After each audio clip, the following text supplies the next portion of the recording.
자, 여러분 안녕하세요. 자, 여러분 맹큐의 경제학 챕터 9장 수요 공급의 응용인데요. 국제무역에 대해서 우리가 지난 시간까지 내용을 살펴봤고요. 이번 시간에는 그 중간중간에 나와 있는 이해 돕기 위한 내용과 뉴스 속의 경제학 그리고 케이스 스터디에 대해서 간단히 살펴볼게요. 여러분들 한번 읽어보셔도 되는데 그냥 제가 간단히 설명드리면 읽는데 그래도 더 도움이 되지 않을까 해서요. 보게 되는 것입니다. 자, 먼저 212페이지에 가보시면은요. 이해를 돕기 위해서 거기 보시면 무역을 제한하는 방법이 지난 시간에 뭐 관세 이런 게 있었잖아요. 그거 말고요. 수입 쿼터라는 게 있습니다. 수입 물량을요. 제한을 하는 것이죠. 그래서 너무 많이 수입 물량이 많이 오게 되면 국내 생산업자들이 또 힘들어하고 뭐 그렇잖아요. 그렇기 때문에 약간 보호무역 같이 무역 장벽을 쌓아 놓게 되는 건데 관세라는 것은 넘어오는 수입품에 대해서 세금을 때리는 거고요. 그래서 가격을 통제하는 것이죠. 그래서 이걸 두 개 비교해 보면 관세라는 것은요, 말 그대로 가격을 통제하는 겁니다. 가격에다가 세금을 때려가지고요, 통제하는 거다라고 보시면, 이 수입 쿼터라는 것은요, 수량, Q를 이제 통제하는 거예요. 그래서 수량을 통제해서 수입 물량을 제한한다. 이렇게 보시면 되겠습니다. 자, 두 번째 줄에 보시면은요, 수입 쿼터에 대해서 이 책에서는 얘기가 제한되어 있는데, 결론만 얘기하면은요, 이 두 개의 결론은요, 두 개의 효과는요, 동일하다라는 게 사실은 결론이다. 이렇게 보시면 되겠습니다. 동일한 효과를 보게 된다라는 거 한번 보시면 되겠어요. 자, 그러면 수익 쿼터에 대한 결론 한번 내용 좀 다시 한번 정리를 해보도록 하겠습니다. 자, 거기 세 번째 줄 보시면 수익 쿼터도 관세와 효과가 거의 같대요. 관세나 수익 쿼터 모두 수입량이 줄어드는 거죠. 수입 물량이 감소하게 됩니다. 그래서 수입량이 감소하게 돼요. 우리가 이제 관세 부과하게 되면 수입 물량이 줄어드는 거 살펴봤었어요. 지난번에 뭐 15개에서 5개 수입 물량이 있었는데 관세 부과하게 되면 15개에서 5개만큼이 10개가 줄어드는 게 아니라 12개랑 7개에서 5개로 줄어드는 거 살펴봤죠. 여기서는 아예 수량을 줄이게 되는 거예요. 그렇게 되면 국내 가격은 올라가요. 국내에 거래하는 가격은 상승하게 된다라는 거 알 수가 있고요. 가격이 상승하게 되면 당연히 소비자들은 어떻게 됩니까? 비싸지게 되는 거니까 소비자들은 소비량이 감소하게 돼요. 그래서 소비자 잉여는 감소하게, 그 소비자 잉여가 감소하는 것을 우리가 거기서는 소비자들의 복지를 낮추게 된다. 이렇게 설명을 했고요. 국내 생산자들의 복지는 국내 생산자예요. 국내 생산자들은 생산량을 증가시키게 되는 거니까 복지가 후생이라는 거예요. 잉여라는 거예요. 증가한다. 이렇게 보시면 되겠습니다. 그런데 아시다시피 소비자들의 행복 감소랑 생산자들의 행복 증가랑 비교해 보면 소비자들의 행복 감소가 더 큰 거야. 그래서 여기 나와 있는 것처럼 관세도 마찬가지인데 이 수량 할당에서도요. 정부가 이렇게 수입 쿼터를 하게 되면 결과적으로 경제적인 순손실을 야기하게 된다. 이렇게 보시면 될 것 같습니다. 네, 이해하실 수 있겠죠? 네, 그게 이제 첫 번째 단락이 있습니다. 그럼 차이점은 없습니까? 약간 차이도 있긴 있습니다. 뭐가 차이점이 있습니까? 하면은 우리가 이제 관세를 부과하게 되면 가격을 통제하는 건데 여기서 정부가 관세 수입을 얻게 되는 거 아니겠습니까? 그래서 요거는 정부가 관세, 텍스를 부과하는 거니까 정부가 관세 또는 조세라고 해도 돼요. 관세 수입을 얻게 돼요. 수입 물량에 대해서 10% 세금 내 하면은 그만큼 정부의 조세 수입으로 들어가게 되는 거예요. 그런데 거기 두 번째 달락에 보시면 이게 이제 조세 수입이 되는 거예요. 만약에 두 번째 달러 거기 세 번째 줄에 보시면은요. 근데 이거를 수입 쿼터를 사용해 가지고 수량을 통제하게 되면 이거를 수입을 할 수 있는 권한을 그 국내 기업들에게 수입업자에게 주는 거잖아요. 쉽게 얘기해서 벤츠 자동차다라고 하면 벤츠 자동차가 수입해 올 때 정부가 세금 때리게 되면 수입 물량에 대해서 얼마만큼 정부의 조세 수입이 오는데 만약에 관세를 부과하는 게 아니라 수입할 수 있는 뭐 여러 가지 벤츠 수입업자들이 있을 거 아닙니까? 그 사람들한테 할당량을 주는 거야. 그러면 수입업자 입장에서는 어떻게 돼요? 맞아요. 남들은 벤츠 자동차 수입을 못해. 근데 만약에 우리 회사가 수입을 할 수 있게 됐다라고 하면 우리 회사가 그 할당량 받은 만큼 이득을 얻게 됩니다. 거기서 발생하는 이득은 뭐예요? 맞아요. 국내 시장에서 수입 할당을 하게 되는 거니까 거기 보시면 두 번째 달락에 보시면 수입 면허를 보유한 사람 업자가 수입 허가를 보유한, 면허를 보유한 업자, 뭐 기업이라고 할게요. 기업이. 예, 그 기업이 거기 나와 있는 것처럼 수입을 증가시키게 됩니다. 얼마만큼? 그 이유는 국제 가격과 국내 가격과의 차이. 그러니까 국내에서요, 이제 수입 할당을 하게 되니까 할당된 만큼 국내에서는 비싸게 판매하잖아요. 근데 국제시장에서 더 싸게 수입할 수 있는 것을 이 사람들은 오히려 싸게 수입해서 국내에 비싸게 팔 수 있게 되는 거잖아요. 그래서 거기 나와 있는 조세 수입만큼의 이윤을 얻게 된다라고 보시면 되겠습니다. 그러니까 이 면허 있잖아요. 면허를 공급하게 되는데 이제 권한을 하는 거죠. 수입할 수 있는 권리를 주게 되니까 거기서 이득이 얻게 된다라고 보시면 되겠습니다. 그래서 이 면허를요, 우리가 조금 확대해 가지고요, 실제로 이렇게 적용하기보다는 좀 다른 예가 거기 나와 있는데, 오른쪽에 가볼게요. 현실에서 오른쪽에 두 번째 단락 보시면은요, 열심히 그 노트북으로 수업 듣는 여하구랑 또 남학생 이어폰, 헤드폰 끼고 있는 그 그림 바로 밑에 보세요. 현실에서 수입 쿼터를 부과하는 대부분 정부들은 수입 면허를 판매하지 않고 어떻게 합니까? 하면 과거 일본과 미국 같은 경우에 많이 그랬다는데, 거기 보시면 자발적으로 볼런터리 이런 표현을 씁니다. 미국에서 일본 자동차 수출을 제한하도록 압력을 가합니다. 그래서 수출을 할 때 이제 수출 국가가 일본이면 야, 니네 자율적으로 좀 적절하게 규제를 해. 그래서 수출 자율 규제다. 이렇게 얘기하게 됩니다. 아시겠죠? 그래서 자율적으로 해서 볼런터리라는 말을 쓰고요. 수출이니까 export regulation 이렇게 쓰게 되는데요. 거기 보시면은요. 자, 내용을 한번 보세요. 일본 정부가 일본 자동차 회사들에게 수출할 수 있는 회사들에게 면허를 주는 거야. 그러니까 미국이 수입할 수 있는 면허를 주는 게 아니라 여기 나와 있는 것처럼 수출 국가가 자발적으로 수출할 수 있는 면허를 주는 겁니다. 그래서 수출을 하게 되는 어떤 면허를 발급하게 되는 거예요. 면허가 이제 권리가 되는 겁니다. 이거를 발급하게 되고, 이러한 면허를 받은 국가들은 수출을 할 수가 있게 되는 것이죠. 자, 그렇게 되면 거기서 발생하는 수출로 얻게 되는 잉여 이득을 누가 가져갑니까? 라고 하면 수출하는 국가에 수출국의 기업이 여기 보시면 이 관세 수입을 여기서는 수입 쿼터를 하게 되면 관세 수입을 건 정부가 가져갔는데 이거는 이제 수입하는 그 기업이 이제 그걸 가져가게 되고요.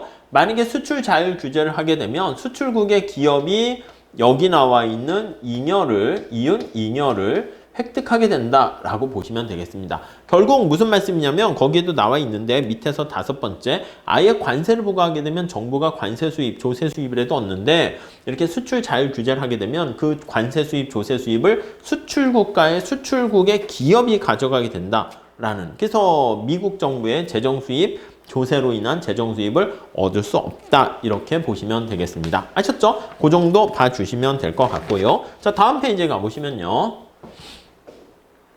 자, 뉴스 속의 경제학 해가지고요, 경제 발전의 어떤 수단으로서의 무역 이렇게 얘기하고 있습니다. 우리가 거기 제목에도 나와 있는데, 가난한 사람을 도와주는 빈곤층을 어떻게 빈곤에서 해결할 수 있을까라고 할 때요, 빈곤층의 탈피를 위해서 가장 좋은 방법이 경제 발전 수단으로서의 바로 무역이다, 이렇게 주장을 합니다. 거기 보시면은요, 공공정책에 대해서 앤디 워홀의 기준이 이렇게 나와 있는데요.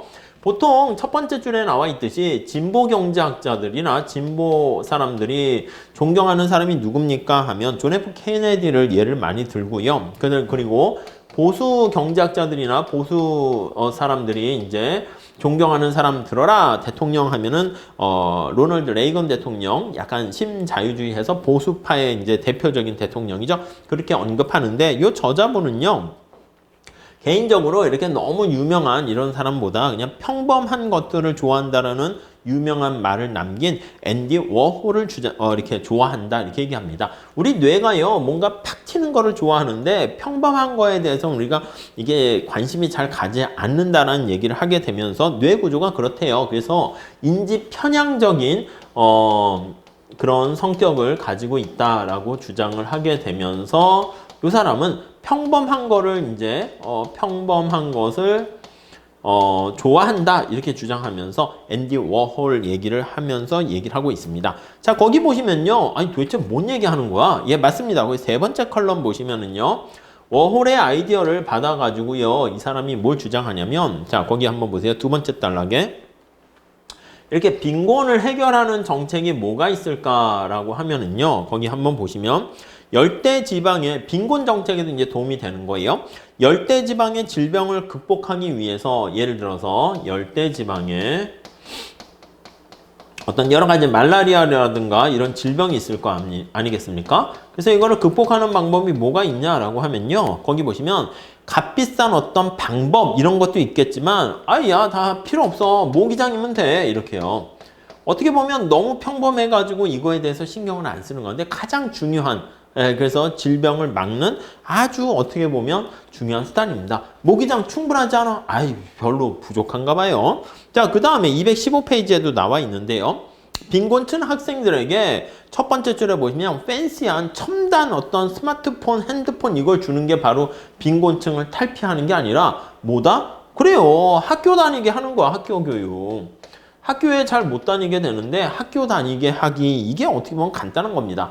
마찬가지래요. 빈곤층을 이제 해결하기 위한 이렇게 평범한 정책이 뭐가 있을까라고 하면요, 뭔가 새로운 게 있는 게 아니라 그냥 여기 나와 있는 것처럼 국제무역이라는 이 자유화를 통해 가지고요, 이 빈곤층의 빈곤을 해결할 수 있다 이렇게 주장을 합니다. 그래서 세 번째 단락 보시면 지난 20년 동안 세계 빈곤율이 대략 1%씩 하락했대요. 그래서 빈곤율이 1%씩 하락했다라는 얘기는 이게 이제 얼마만큼 하락한 거야? 라고 할 때 이제 감이 없잖아요. 그래서 거기 나와 있네요. 터키나 타일랜드, 태국만큼의 인구만큼, 터키 인구수만큼 점차 빈곤에 있었던 사람들이 빈곤을 탈피하게 됐다 이렇게 얘기하고 있습니다. 아니 근데 빈곤율이 왜 감소했을까? 혹시 유엔이나 미국 선진국 뭐 이런 나라들이 많이 도와줘서 그랬을까? 그게 아니라는 겁니다. 거기 보시면은요, 국경을 초월하는 공급 연결망을 통해서 거대한 신흥 개방 경제로부터 나오는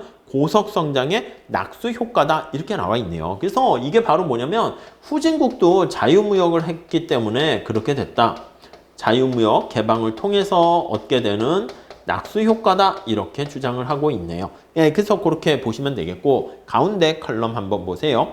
중국도 얘기합니다. 여러분들이 만약에 중국제 머그컵을 갖고 있다라고 하면요, 그 자체가 바로 중국으로 하여금 개방을 해가지고 중국의 많은 빈곤에 빠져있던 사람들로 하여금 해방할 수 있게 되는 그런 결과를 가져오게 된 것이다. 그렇게 얘기를 하고 있습니다.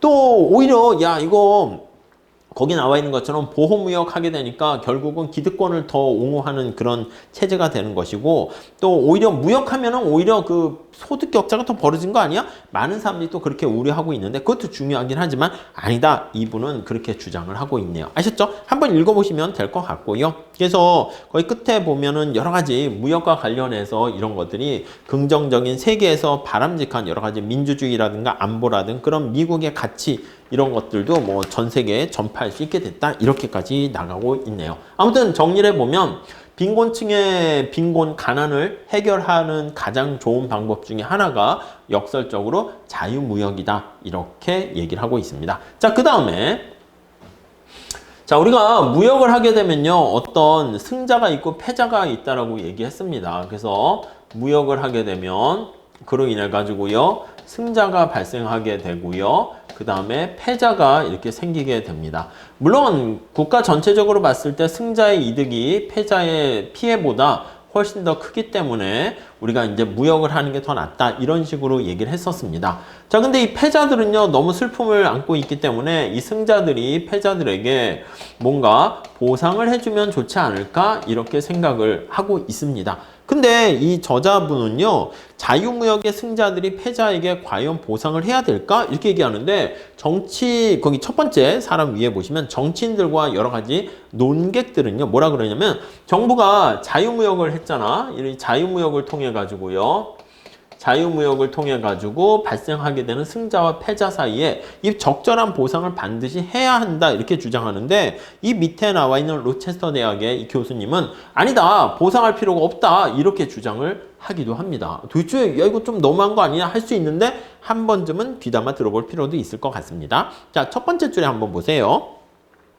자유무역에서 기대할 수 있는 것들 이렇게 나와 있습니다. 미국 내 일자리를 해외 하청을 주게 되면 미국 국민 전체에게 더 이득이 된다는 것은 모든 경제학자들이 얘기하고 있습니다. 이것도 우리가 봤었던 것이고요. 특히 임금이 하락하게 되면 근로자들이 손실을 보게 되는데, 여기 나와 있는 것처럼 이제 값싼 노동 여러 가지 이제 제품이 들어오게 되니까 그 약간 노동시장에서 임금의 하락으로 인해서 노동자들이 손해를 보게 되는 측면도 있어요. 경쟁이 심해지니까. 그런데 거기 나와 있는 것처럼 또 가격이 하락하게 됩니다. 그래서 가격의 하락으로 인해 가지고 또 다양한 제품이 들어오게 되니까 소비자들이 이득을 보게 됩니다. 자, 근데 이거 두 개를 비교해 봤을 땐 노동자들의 손해보다는 소비자들의 이득이 더 크다 이렇게 주장을 하는 것이죠. 그럼 노동자들이 손해를 보게 되니까 패자가 되는 것이고요. 소비자들이 이득을 보게 되니까 승자 이렇게 되는 걸 알 수가 있습니다. 자, 그랬을 때 우리가 얘기하는 것처럼 그러면 너무 얘네들이 이득을 보게 됐으니까 손해를 본 사람들한테 조세를 통해 가지고요. 이 보상을 해주면 좋지 않을까? 해야 되지 않을까? 이렇게 얘기를 한다고요. 세금을 걷어가지고 도와줘야 되지 않을까? 근데 이분은 거의 두 번째 줄에 보시면 아니다! 이렇게 얘기합니다. 쉽게 얘기해서요. 오른쪽에 재미난 얘기들이 있어요. 그래서 거기 보시면은 아니다 하는 그 몇 가지 사례를 가지고 얘기를 하고 있는데, 비슷하게 이제 우리 일상생활의 예를 가지고 설명을 하고 있습니다. 몇 가지 한번 볼까요? 만약에 이렇게 자유무역을 하지 않고 이 보상을 안 해서 만약에 보호무역을 하게 되면 사실은 왼쪽에 제일 밑에 보시면 나와 있네요. 거기 병이 났을 때 우리가 좋은 의료시설 서비스를 받지 못하고 할머니의 민간요법에 의존해야 된다면 생활이 어떻게 될 거냐 이거죠. 그래서 전문의의 치료를 받는 것이 할머니의 민간요법에 의한 중요성을 감소시킬 수도 있게 되지만, 할머니 같이 나이 드신 분들은 전문의가 있다는 사실 자체에 또 감사해야 된다 이렇게 주장을 합니다. 또 하나의 대표적인 사례가 가운데 칼럼에 나와 있는데, 두 번째 단락에 한번 볼까요? 당신이 동네 슈퍼에서 지난 몇 년간 샴푸를 구입했습니다. 그래서 동네 슈퍼에서 우리 뭐 전통시장이라고 해도 상관없을 것 같습니다. 샴푸를 구입하고 있었는데 자, 그런데 거기 보시면요. 인터넷을 통해서 보니까 더 싸게 상품을 구입할 수 있는 거예요. 더 싸게 구입이 가능한 거야. 구입이 가능.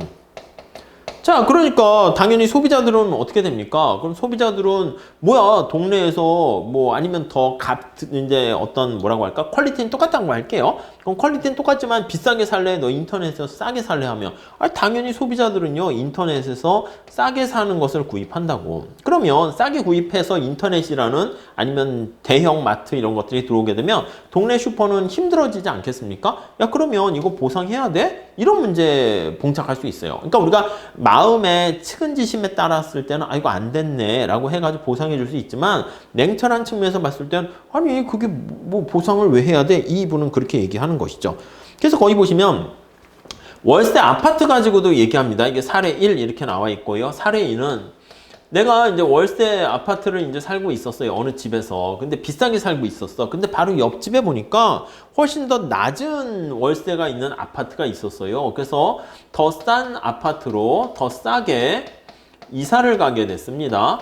그러면 기존에 있는 사람들은 내가 빠지게 되니까 당연히 어떻게 보면은 이 비싸가지고 안 들어가긴 한 건데, 내가 빠지게 돼서 이제 월세를 못 받잖아. 그러면 내가 보상을 좀 해줘야 되는가? 아니라는 거죠. 이해 가십니까? 맥도날드 햄버거를 사 먹을 때 그 옆에 레스토랑 주인한테 가지 못했어. 죄송합니다. 제가 맥도날드 가게 돼서 보상해줘야 됩니까? 아니라는 겁니다. 그래서 거기 나와 있는 일상생활에서 받아들이지 않는 도덕적 기준을 정부 정책에도 강요할 필요는 없다. 이런 얘기를 하고 있어요. 그래서 거기 뭐 직장을 잃은 근로자나 고객을 잃은 슈퍼 주인이나 입주자를 잃은 아파트 주인이 도대체 차이가 도대체 뭐가 있냐? 다 똑같은 거 아니냐? 경쟁에 노출돼 있다는 그런 거예요. 그래서 만약에 이러한 개방을 하기 전에 제조업체들이 있어요. 제조업체들은 제조업, 기업은 이득을 얻고 있었어요. 우리가 이제 폐쇄 경제하에서 개방하기 전에 폐쇄 경제하에서 이 사람들이 이제 어떻게 보면 기득권으로 이득을 보고 있었는데 시장을 개방을 한 거야. 그래서 지금 한 것처럼 개방 경제가 돼서 자유화가 되었습니다. 자유화가 되면 여기 나와 있는 것처럼 더 싸게 퀄리티가 좋은 물건들을 소비자가 살 수 있는데 이 사람들은 야 우리 죽겠어 라고 하면은 이 사람들을 보상을 해줘야 되는가? 아니라는 겁니다. 극단적인 예인데요. 거기 보시면은 좀 예인지는 잘 모르겠지만 뭐 재미난 예가 있는데 한번 보세요. 자, 이거 극단적인 사례예요. 극단적인 사례 이렇게 있습니다. 자, 거기 한번 볼게요. 학교 폭력배가 있네요. 오, 학교에 깡패예요. 폭력배가 있어요. 폭력배가 일진이 이렇게 있었습니다. 근데 얘가 학생들한테 수십 년간 학교 전역에서 상당한 재미를 봤대. 삥 뜯어가지고 돈 뺏는 기술을 축적했대요. 삥 뜯는 기술을. 삥 뜯는, 뜯는, 이렇게 써야 되나? 아이고, 뜯는 기술을 이렇게 축적하고 있어서 어떻게 하면은 선생님한테 걸리지도 않고 학생들에게 이렇게 많이 삥을 뜯을 수 있을까? 이걸 축적하고 있었는데 어느 날 거기 보니까 학교 폭력에 대한 단속이 이제 벌인 거예요. 단속이 시대가 이제 변한 거죠. 이렇게 단속을 이렇게 하게 됐어요.